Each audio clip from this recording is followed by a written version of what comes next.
Cuando analizamos, quizá podemos empezar antes. Si la perspectiva de género en materia de investigación, investigar en perspectiva de género, litigar en perspectiva de género, juzgar en perspectiva de género. Si la perspectiva de género nos da mejores derechos, entonces podríamos decir que en razón de esos mejores derechos tendríamos que optar por la perspectiva de género. Y lógicamente es parte de un proyecto. Cuando nosotros nos planteamos, por ejemplo, el proceso, vemos que el proceso está eh, dividido en etapas. El proceso penal acusatorio mexicano está dividido en etapas. Y podríamos abrir, ¿no? Podríamos abrir una presentación que nos permita entender a qué nos referimos cuando estamos hablando de un proceso en etapas. Y lógicamente podríamos entonces decir que el proceso es por lo general un proceso en etapas, de modo que hay una etapa de investigación con dos fases, una investigación policial, una investigación inicial del Ministerio Público. Tenemos una etapa larga del proceso dividido en la investigación complementaria, el cierre de la investigación, la etapa intermedia, la etapa de juicio, la etapa de impugnación y la etapa de ejecución de las penas o las medidas. Y es lógico que haya a lo largo del proceso recursos o medios de impugnación, porque las decisiones de los jueces pueden ser recurridas por las partes. Y con esto tenemos un proceso garantista, un proceso regido por el debido proceso. Y nos hacemos una segunda frase. Si la prueba nace desde los hechos, la perspectiva debe abarcar cada una de las etapas y cada uno de los sujetos. Si la prueba nace desde los hechos, si construimos los hechos que nos enfrentan a un hecho delictivo, la perspectiva debe abarcar cada una de las etapas y cada uno de los sujetos procesales. Interesante. Lógicamente, entonces, tenemos el derecho de hacernos una serie de planteamientos relacionados. Uno de ellos, en perspectiva, es ¿qué significaría la perspectiva desde el lugar del hecho o del hallazgo? Cuando encontramos, por ejemplo, un cuerpo muerto, ¿cuál sería el concepto de perspectiva desde el lugar del hecho o del hallazgo? Si el muerto es una mujer, cambia el trabajo científico de los peritos o criminalistas de campo porque el cuerpo es de una mujer, o tendría que ser con la misma calidad profesional que si se tratara de un varón, de un niño, de una persona de otro color, de una raza, por un migrante.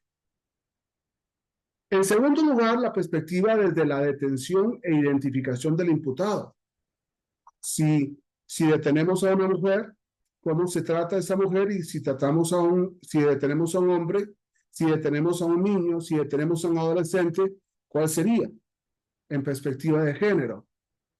Mi respuesta sería, hay que tratar con la misma delicadeza a un varón que a una mujer, a un niño, a un adolescente inmigrante, y quizá tendría que haber unas diferencias más bien, no tanto en mujer y varón, sino respecto a un niño o una niña.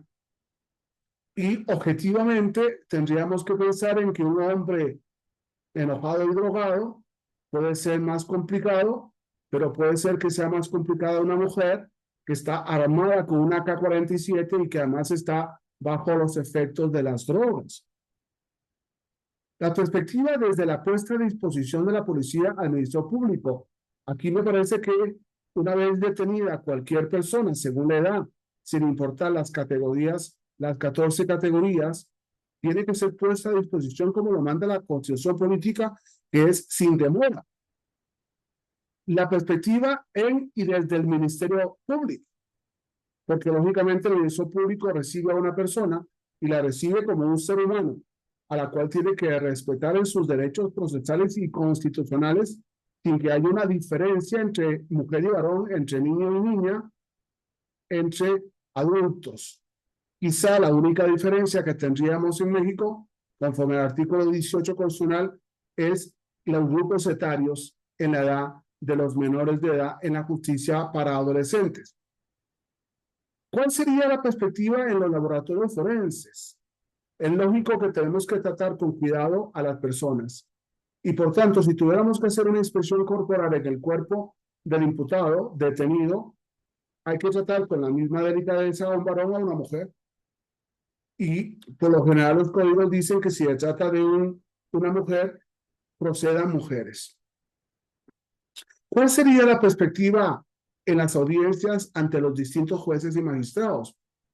Creo que ningún juez, ningún magistrado, ningún ministro puede hacer una excepción de personas, porque tiene que tratar a todas siendo imputadas, ofendidas, con la delicadeza que se debe tratar desde el proceso. Y finalmente, la perspectiva en la valoración de la prueba en los autos y en las sentencias. Se dicta una sentencia y esta sentencia se dicta contra una persona humana. Qué importante es entonces superar la perspectiva de género por un enfoque diferencial, para que todos los actores del proceso giren en torno a un fundamento más objetivo, más comprensible para todos, que se llama no discriminar. Porque el concepto de no discriminar lo entendemos todos. Lo entendemos los policías de investigación, los peritos, el Ministerio Público, los funcionarios judiciales en cualquier etapa del proceso, lo entienden los jueces de audiencia y de juicio, lo entienden los magistrados de apelación y de amparo. Por tanto, entonces, es muy importante entender esto de que la perspectiva no nos tiene por qué cambiar. No ignoro en la jurisprudencia de la Suprema Corte que hay como un cambio que puede ser muy peligroso y también discriminatorio. Qué raro. Muchas gracias.